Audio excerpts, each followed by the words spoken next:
base a eso empezamos a hacer el desglose de la clase de hoy.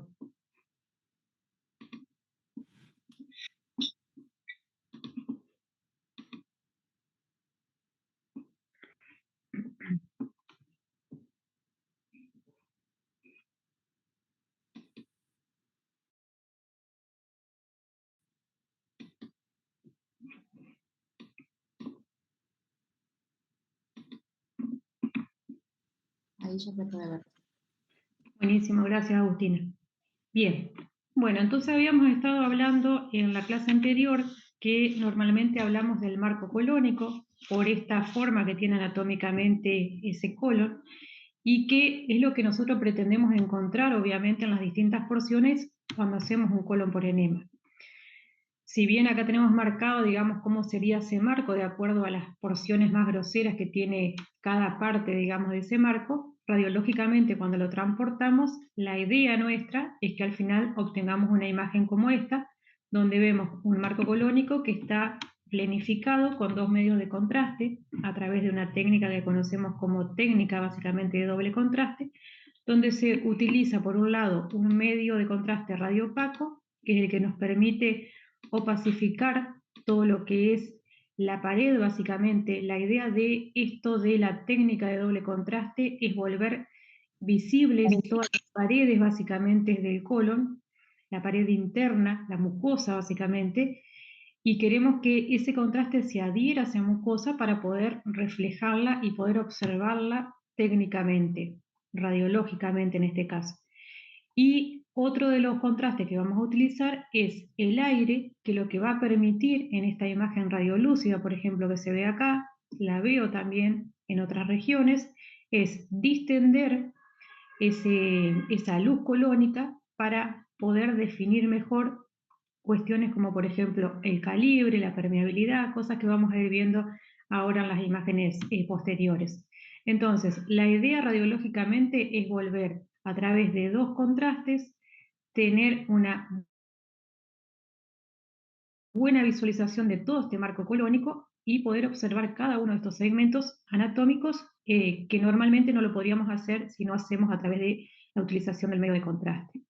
Bien, habíamos dicho la importancia que era que el paciente haga una dieta evacuante. Necesito que ese colon esté limpio, que no haya ningún tipo de residuo, porque cualquier tipo de residuo que esté ahí contenido me puede perjudicar en la lectura e inclusive puede llegar a darme falsos positivos, donde la mala interpretación por suciedad que tenga el colon puede llegar, digamos, a ser un diagnóstico también equívoco.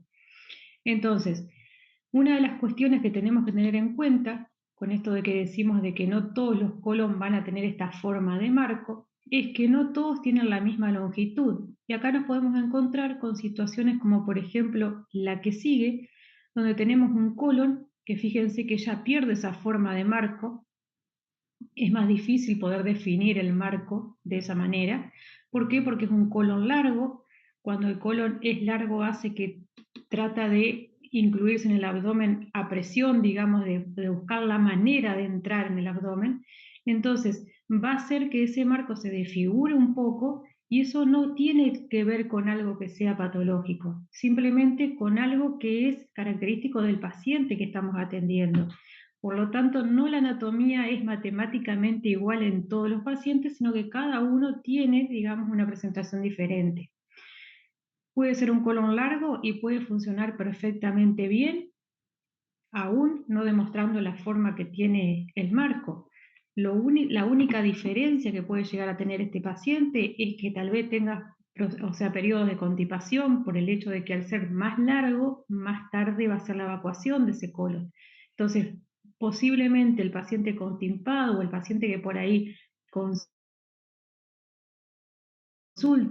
con dolores abdominales o que tiene retardos en la evacuación, es muy probable que cuando hagamos un colon tenga una longitud bastante excesiva a la del resto, ¿sí? Es una de las características principalmente del paciente constipado, tener un colon más largo de lo habitual. Pero esto no quiere decir de que sea patológico, sino que provoca a veces una sintomatología, pero que no difiere en que el paciente sea tomado como algo patológico su imagen por el hecho de que la morfología del colon sea diferente. Nos puede pasar también, como en este caso, Fíjense que tenemos un colon totalmente largo, fíjense que todo esto es lo que conocemos como el transverso, tiende a colgar, ¿sí? Fíjense cómo está totalmente perdiendo esta forma de marco que estábamos hablando colónico. Vuelvo a repetir, es un colon que es largo, fíjense que es permeable y ahora vamos a saber por qué es permeable. Tiene una simetría en toda su longitud, pudo entrar el contraste y recorrerlo con total normalidad, no hubo ningún tipo de dificultad en la comunicación, y generalmente cuando un colon es muy largo, se lo puede denominar o lo pueden encontrar denominado como un dólico colon, porque eso implica que es más largo de lo habitual, ¿sí? Pero vuelvo a repetir, no tiene que ver con algo patológico, sino con algo morfológico que caracteriza a las distintas anatomías de los pacientes. Entonces, una de las cuestiones que vamos a evaluar siempre es la longitud del colon, ¿sí? Cuando hagamos lectura, saber si es largo o si tiene la morfología habitual que pretendemos encontrar de marco. Profe, una pregunta. ¿Sí? En este caso, el paciente está de pie, ¿no? ¿O es así? En este caso, el paciente puede estar de pie, ¿sí? Digo que puede porque como es un colon tan largo, puedo pensar que como se está ubicando en las partes más bajas, puedo pensar que está de pie. Pero si vos observas, por ejemplo, no veo niveles, ¿sí? O sea, no está demostrado como nivel. ¿Te acordás la imagen que veíamos la semana pasada que se veía bien el nivel entre lo opaco y lo radiolúcido? Entonces, lo más probable es que este paciente esté acostado, Juana, y que estas porciones donde yo veo el contraste sean más bajas que las porciones donde yo veo el aire, ¿sí? Porque si fuese en posición de pie, yo tendría que ver acá, por ejemplo, en la línea que separa lo radiopaco de lo radiolúcido, tendría que ver algo más lineal, y fíjate que estoy viendo algo redondeado, convexo, digamos, hacia arriba. Así que en este caso el paciente está acostado. Gracias. Perfecto. Bien, entonces, pasamos a la segunda situación que tenemos que observar y es lo que conocemos como la permeabilidad. ¿Qué significa la permeabilidad? Hablábamos la clase pasada que el colon lo estudiamos en forma ascendente. Empezamos a instilar medio de contraste desde la ampolla rectal y la idea es que ese contraste suba, digamos, por las distintas porciones en forma inversa a lo que habitualmente hace y que llegue, digamos, a recorrer toda la longitud de ese colon, por más que sea largo, como nos pasó en los casos anteriores, pero tenemos que llegar hasta la unión con el intestino delgado. En la zona, fíjense que acá, esto que se ve acá, colgando, bien opaco, es el apéndice fecal del paciente, ¿sí? Entonces, cuando yo veo la imagen del apéndice, que no siempre la van a ver, porque depende, digamos, de la posición que tiene, sí es importante que se vea la válvula fecal, que es digamos, la unión donde se conecta con el intestino delgado. Yo voy a considerar que si veo todo el recorrido, voy a decir que el colon es permeable en todo su trayecto y que no es poca cosa. Tenemos un colon que puede recorrerlo totalmente en su longitud, por más largo que sea, y es permeable en todo su trayecto. Es un dato importante porque a veces las zonas de estenosis, las zonas donde no permiten esta permeabilidad, muchas veces son indicadores de posibles patologías. Entonces, un colon que sea permeable en todo su trayecto ya me aporta un beneficio importante para ir descartando ciertas patologías. Bien, fíjense lo que pasa en este caso, ¿sí? Tengo un colon donde empiezo a instilar medio de contraste, me encuentro con todo un montón de rulos a nivel de la ampolla y lo que sería también el colon sigmoides. Fíjense que empieza a subir el contraste por todo lo que es el colon descendente, paso el ángulo esplénico y cuando empiezo a trascender por el transverso se me corta la permeabilidad, ¿sí? Por lo que yo veo acá todas estas imágenes moteadas ahí que veo como lo que conocemos como miga de pan, seguramente todo esto es la presencia de materia fecal que tiene el paciente en el colon. Y si yo comparo con esa región de continuidad que no puedo seguir, fíjense que sigo viendo las mismas imágenes. Entonces, ¿qué pasa en este colon? Primero, no es permeable en todo su trayecto porque no pude llegar hasta la zona secal, hasta la válvula ileocecal. Segundo, ¿Qué es lo que me está provocando a mí en este paciente que no sea permeable? Una constipación crónica que tiene este paciente, fíjense que es muy constipado, y lo que me está impidiendo básicamente es que pueda progresar porque hay ocupación con materia fecal. Entonces, ¿qué es lo que diría yo, por ejemplo, en una acreditación? Que veo un colon que es largo, porque fíjense que hay un montón de rulos, ¿sí? Y que no es permeable en todo su trayecto. Observando imágenes compatibles, como siempre decimos, con la presencia de materia fecal. Simplemente no necesito hablar de patología, sino describir lo que estoy viendo en el colon que estoy observando, ¿sí? Bien, si tienen alguna pregunta, no hay problema, la pueden hacer. Bien, entonces fíjense que hablamos de dos cuestiones. Primero, la longitud y la permeabilidad. Y ahora vamos a entrar en la tercera situación, que es el calibre, ¿sí? Habíamos hablado que el colon tiene un calibre de aproximadamente 5 centímetros, ¿sí? No lo vamos a estar midiendo, obviamente, pero sí tenemos que ver a grandes rasgos que ese calibre sea lo más simétrico posible en las distintas porciones del colon. Si nosotros miramos y medimos los sectores que más predominan sobre esta imagen, fíjense que el calibre tiende a ser siempre aproximadamente el mismo. Digo aproximadamente porque hay zonas donde las austras me deforman un poco la morfología, pero fíjense que simétricamente la dimensión o el diámetro de ese colon o ese marco colónico se mantiene durante todo su recorrido. Es importante también esto, porque hace a que cuando a veces hay una reducción en el calibre, también la reducción del calibre puede estar asociada a alguna patología. Entonces, una de las cuestiones que nosotros tomamos como precaución antes de hacer un colon es inyectarle al paciente una iosina simple, lo que normalmente conocemos o comercialmente como buscapina. ¿Qué es lo que hace la buscapina? Como es un antiespasmódico, nos permite que el colon esté relajado del paciente, que no haga espasmos, y en el momento de que se esté intilando el medio de contraste, no se produzcan espasmos que me puedan llegar a alterar el calibre del colon y por ahí pensar que puedo tener una patología y en realidad estoy viendo un efecto secundario. Entonces, como les decía hoy, calibre estrecho, calibre reducido, muchas veces es sinónimo de alguna patología que puede llegar a venir asociada a esa situación. Entonces, ¿cómo sé cuándo ese calibre es un espasmo reducido o cuándo ese calibre reducido es una patología en sí?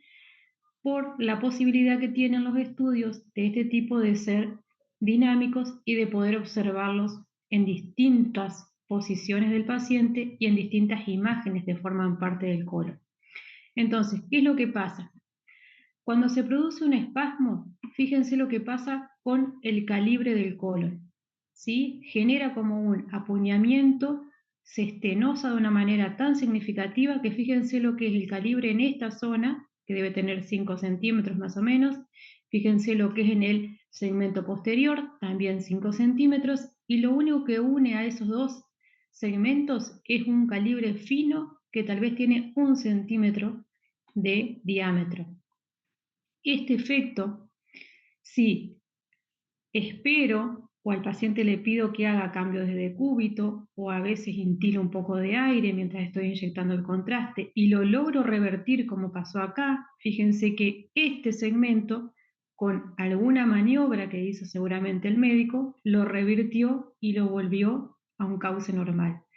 Cuando logro revertir una situación, quiere decir que esto es un efecto espasmódico porque estoy intilando un medio de contraste. Pasó ese efecto, volvió el calibre al mismo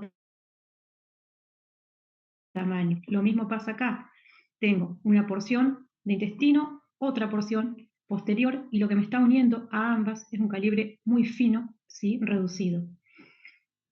¿Cómo vuelvo a saber si esto es real o no? Seguramente pidiéndole cambios de decúbito, intilando un poco de aire y fíjense que con esa maniobra logré que el intestino tenga otra vez el calibre. Por lo tanto, esto fue un efecto secundario, momentáneo, pasó y volví a revertirlo.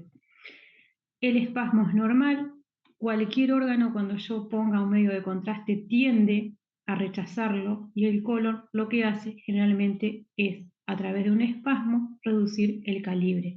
Por eso es importante, cuando ustedes vean una imagen que llame la atención, mirar la comparativa, ver la porción que están observando en la otra imagen y poder ver si permanece o en este caso, se resolvió, digamos, de otra manera.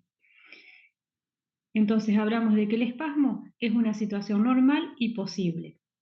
¿Qué es lo que pasa cuando tengo una imagen como esta? Fíjense, acá la veo más aumentada de tamaño, donde tengo dos porciones del colon, ¿sí? Y donde lo que lo está uniendo es una fina línea, ¿sí? Una reducción importante, y a pesar de los cambios de decúbito y todas las maniobras que yo haga, la imagen sigue permaneciendo. Entonces, si sigue permaneciendo, eso está implicando de que hay una patología.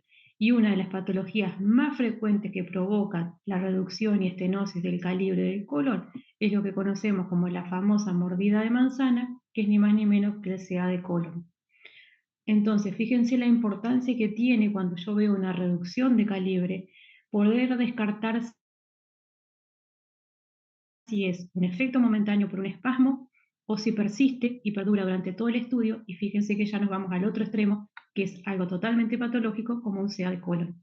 Entonces, fíjense la importancia que tiene poder evaluar, aparte de la longitud, la permeabilidad, también el calibre del colon, que sea simétrico en todo su trayecto. Y si hay una zona que representa una estenosis, bueno, no estoy seguro, en una acreditación lo marco, no voy a decir que es un espasmo o que es ya un CA de colon. Sí voy a decir que me llama la atención una estenosis significativa en tal lugar y que puede ser compatible con un espasmo o con un CA de colon. A corroborar, obviamente, con los antecedentes del paciente que desconozco, ¿sí? Nunca confirmemos algo que desconocemos, porque aparte van a hacer una acreditación con una sola imagen y necesitaríamos ver el estudio completo para saber si es realmente un espasmo o una imagen, el más, como en este caso, en el colon. Bien, como les decía, recién el calibre puede pasar de que esté o reducido, como en este caso, o puede ser que esté aumentado. ¿Y cuánto está aumentado? Por ejemplo, en pacientes con lo que conocemos como el megacolon, que es generalmente lo que pasa cuando hay una constipación crónica y que pasa muy a menudo en los pacientes pediátricos. Fíjense a simple vista el tamaño que tiene la ampolla rectal de este paciente. Si ustedes se fijan acá posteriormente, ven la pelvis, este es el hueco pelviano. Normalmente toda la ampolla rectal tendría que estar adentro del hueco pelviano, y fíjense cómo cubre casi todo el abdomen, a tal punto que todo el resto del colon lo eleva, lo desplaza y lo acuña todo en la parte superior. Fíjense el tamaño que tiene, el diámetro básicamente que tiene esta ampolla rectal si la comparan con el resto del colon. Normalmente esto pasa en un paciente constipado crónico, es un paciente pediátrico. Fíjense que tiene acá los núcleos, ¿sí? Todo lo que ven acá en el medio, que ven toda esa imagen sucia, ya la reconocen como materia fecal. Es un gran fecaloma lo que tiene el paciente en la parte interna, digamos, de esa ampolla, y el contraste, como no puede atravesarlo, lo recorre, ¿sí? Y lo va a rodear y queda pintado, digamos, por decantación hacia los laterales.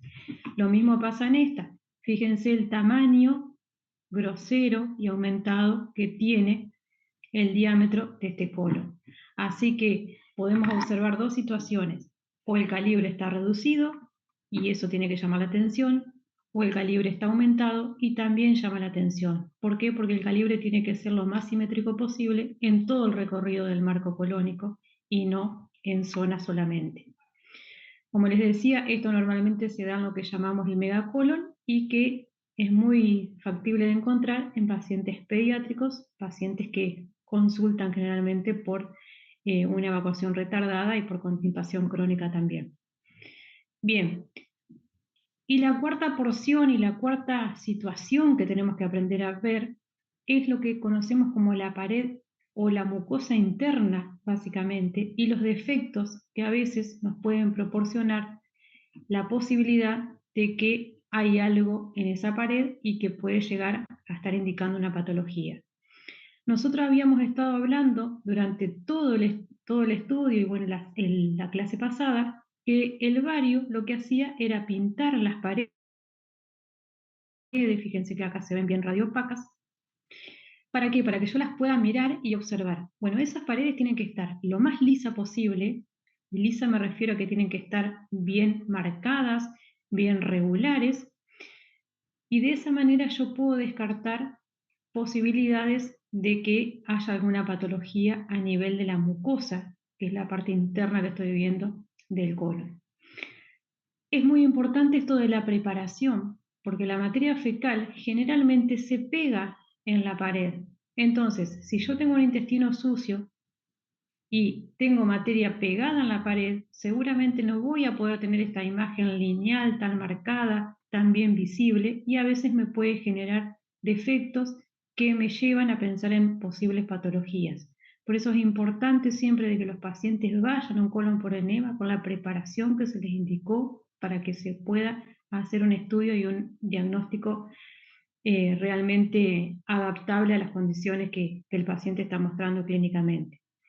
Bien, entonces, ¿qué pasa cuando yo no veo o veo irregularidades en las paredes? ¿Qué es lo que voy a ver? Bien, una de las posibles patologías más frecuentes es lo que se conoce como el divertículo. El divertículo es una extensión tipo sacular que hace esa mucosa y por presión genera una forma de reservorio o saco que sobresale por fuera de la pared, ¿sí? Entonces, ¿qué va a pasar? El contraste cuando entre a la luz colónica, como eso es un reservorio y es hueco, también va a rellenar a ese divertículo. Y cuando nosotros lo veamos radiológicamente, nos vamos a encontrar con una situación como esta, donde tengo una mucosa totalmente irregular. Fíjense que no alcanzo a ver dónde está el borde tan lineal como lo veía en la imagen anterior. Veo múltiples imágenes redondeadas, múltiples imágenes saculares redondeadas, y generalmente la zona de preferencia de los divertículos es la zona del colon sigmoides, aunque también lo puedo llegar a ver en otras partes también. Fíjense que acá tengo un proceso diverticular sobre el colon sigmoides, me doy cuenta que es el sigmoides. ¿Por qué? Porque tengo acá la articulación de la cadera en el lado izquierdo, el sigmoides cae hacia el lado izquierdo siempre, y en este caso me tiene que llamar la atención esta, digamos, interrupción y esta deformación que tiene toda la mucosa colónica.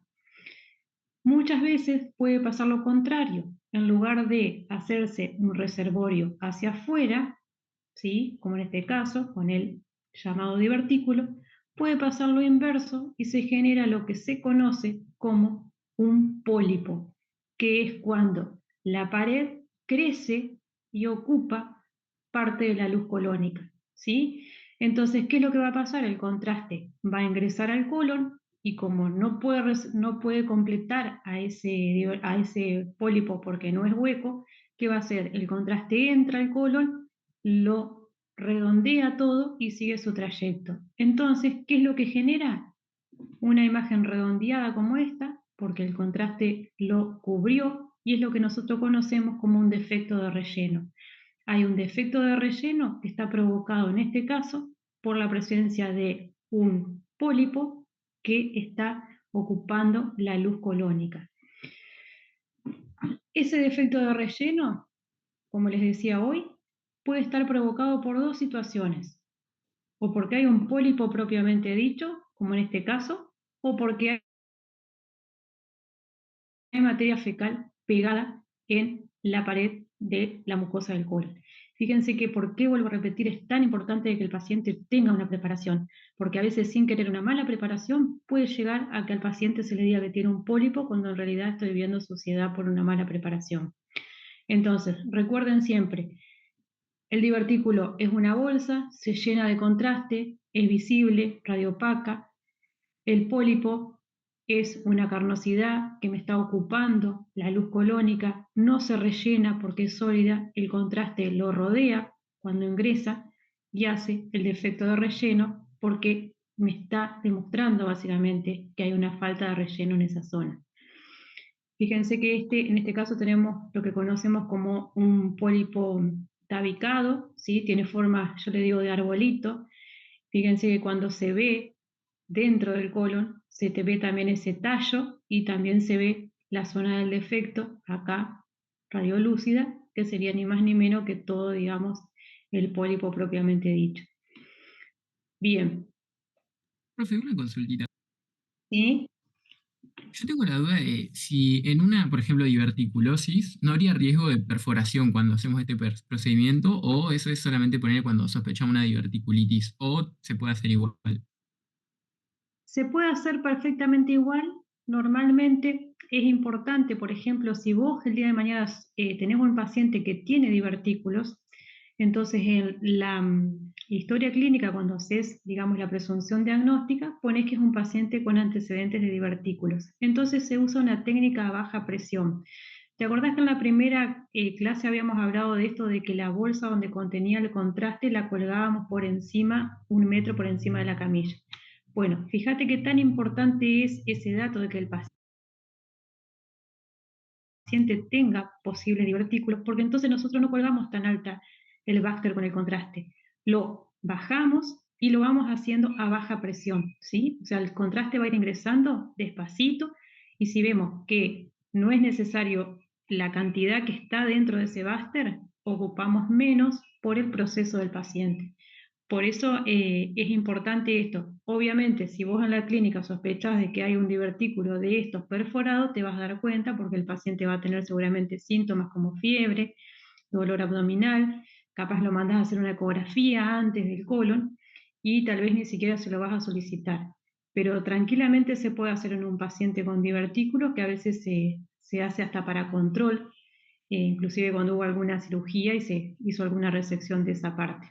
Pero fíjate lo importante que es ese dato en la solicitud del médico. Perfecto, gracias. Buenísimo. Bien, Profe, y sí, antes de que sigas, tengo una duda con respecto a esa imagen que estamos viendo ahora. sí. Las flechas marcan el pólipo y lo de abajo, ¿qué es? La Todo esto, discontinuidad esa. No, no, mira, no, no eso, sino lo que sigue enseguida de las flechitas. lo que sigue para arriba, Para abajo, pero está enseguida de las flechitas. exacto, mira, todo esto que tenés acá es ampolla, fíjate que acá tenés hueco pelviano, ¿sí? Y acá se ve apenas un poquito la articulación, o sea que esta sería la primera placa básicamente del colon. El colon está entrando, perdón, el vario está entrando con el aire, ¿sí? Todo esto es austras colónicas, ¿sí? Esto es calibre de colon, esto es el calibre de colon, esto seguramente es el descendente, ¿sí? Y lo que se está marcando ahí, nada más que es ese defecto de relleno, que es bien redondeado, bien marcadito. Todo esto que vemos acá es colon con aire y con vario. Ah, bien, bien, gracias. Buenísimo. Muy bien. Bueno, y como para ir cerrando, quería mostrarles cómo se ve algo que habíamos dicho el otro día que era algo urgente, que es lo que conocemos como la invaginación intestinal, que es cuando se rota por algún peristaltismo X colon y se pueden producir distintas imágenes. Ahí va mostrando, digamos, posibilidades de esa rotación. Generalmente se da en pediatría. Como les decía, es una situación urgente porque lo que va a hacer el médico especialista a través de contraste iodado, y acá sí va a usar el contraste iodado porque la invaginación puede estar asociada a una perforación, entonces no se va a arriesgar a usar vario, va a tratar de a través de la instilación de medio de contraste y maniobras de Valsalva de desanudar en cierta manera esa invaginación y volver al cauce normal, a la permeabilidad normal al colon. Generalmente, hoy por hoy, el protocolo a seguir es pedir primeramente una ecografía de abdomen y si se ve lo que se conoce como la imagen de la cabeza de hongo, que así se llama ecográficamente, ahí se confirma la invaginación intestinal y ahí se procede a tratar de desinvaginar al paciente dentro de la sala de diagnóstico con el procedimiento de colon. Se hace a baja presión, teniendo en cuenta que es un paciente pediátrico, y lo que se trata, como les decía hoy, es de volver a permitir la permeabilidad total. Entonces, fíjense, por ejemplo, cómo se vería una invaginación y una cabeza esto de hongo que decimos.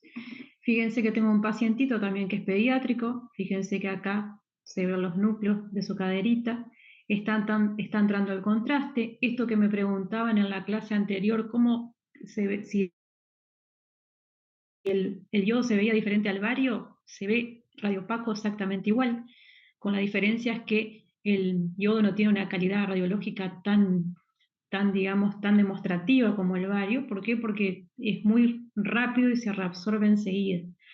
Entonces fíjense que el contraste empezó a ingresar, pasó por sigmoides, empezó a subir por lo que sería el descendente, llega a lo que es el ángulo esplénico, que acá no se ve en la imagen, empieza a trascender en el transverso y se encuentra acá con lo que se conoce como la cabeza de hongo, ¿sí? Está impactada una parte del intestino metida dentro de la otra. Y hay una impactación ahí de ambos sectores.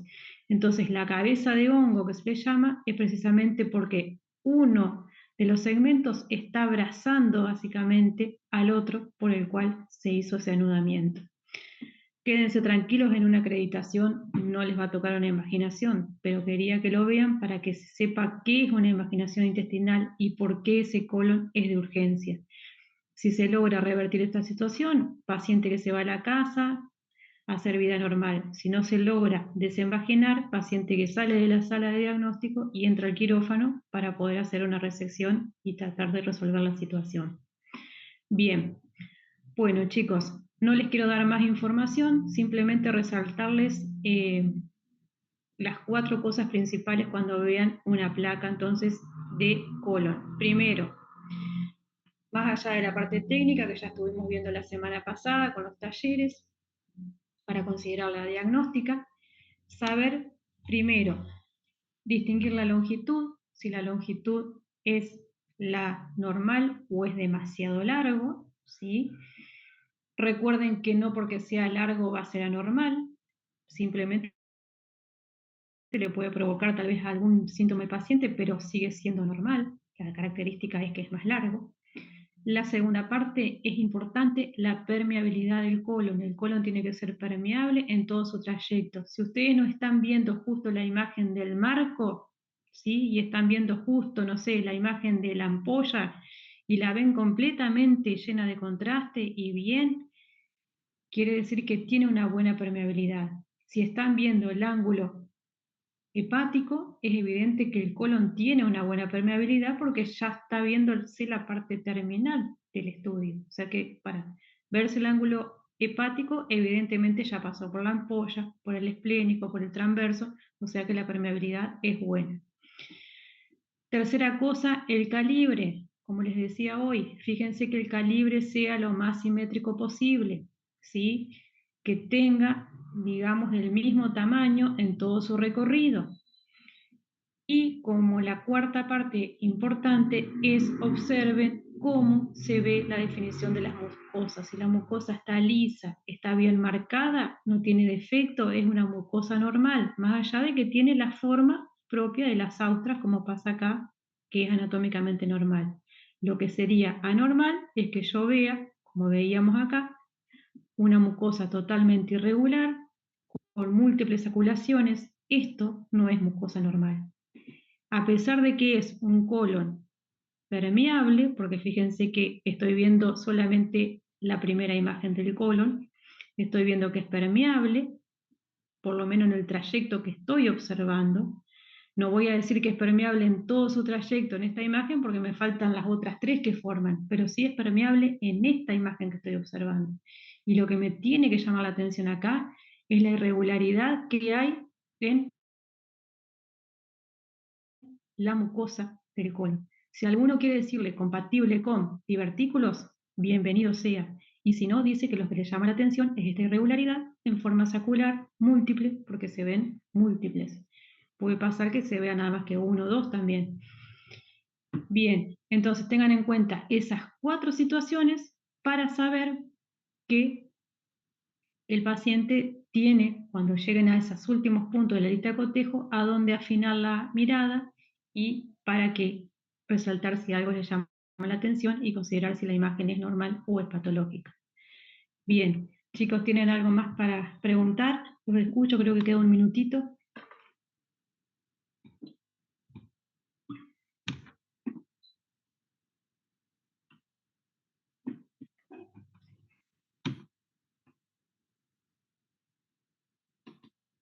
No, no.